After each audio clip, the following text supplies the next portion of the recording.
Yun nga po, si Secretary Vince Dizon ay nagpadala daw po ng sulat sa inyong opisina at humihingi po siya ng ilbo para po dun sa mga pangalang sangkot dito nga po sa mga... ko na mamaya. So lahat yun sir, pasok sa ilbo? Oo. Sir, bakit po importante? 26 yata sila. 26 yata. Sir, bakit po importante din sa inyo na mabigyan sila ng ilbo sa investigasyong ito? Kasi ang tendency ng tao tumakas talaga. At the earliest opportunity, tatakas yan. Sir, on flood control projects po, na yung minention ninyo noon na meron pong lumapit sa inyo na possible whistleblower, ano na po yung update? Malalaman ko pa sa Sabado ulit. Opo.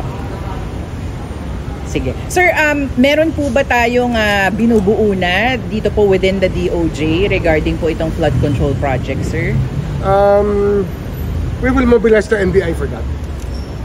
Kanina kinausap ko yung isang NBI agent, pinapunta ko rito. Kasi gusto kong mag-form ng NBI ng isang grupo that will take it. Will do this, yung investigation, yung backup ng DOJ. At later on, probably.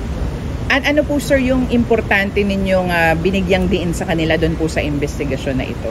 Hindi, basta dito wala tayong sisinuhin dito. Basta lahat ng kasama talaga dyan. Wala tayong sisinuhin talaga.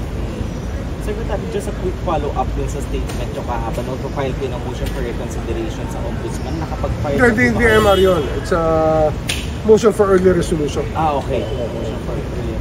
Nakapag-file na po kayo, Secretary? Hindi ko alam yung lawyers. Ako sabi ko po. Sir, on flood control pa rin, sir. Kanina nandito po si BOC Commissioner Nepomuceno. Nakausap daw po niya si Yusek Raul. Sir, anything from your end? That's the smuggling cases. Pinag-usapan nila yung smuggling cases na dapat ma-file talaga.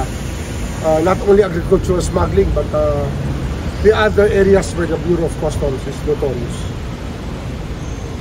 Sir, may gusto kong idagdag. Wala muna. Sir, 26 government officials. Ano yan? All of them are DPWH employees. And sir, kontratista. Kontratista pa meron? Saka may kontratista. Okay? Alright, thank you sir.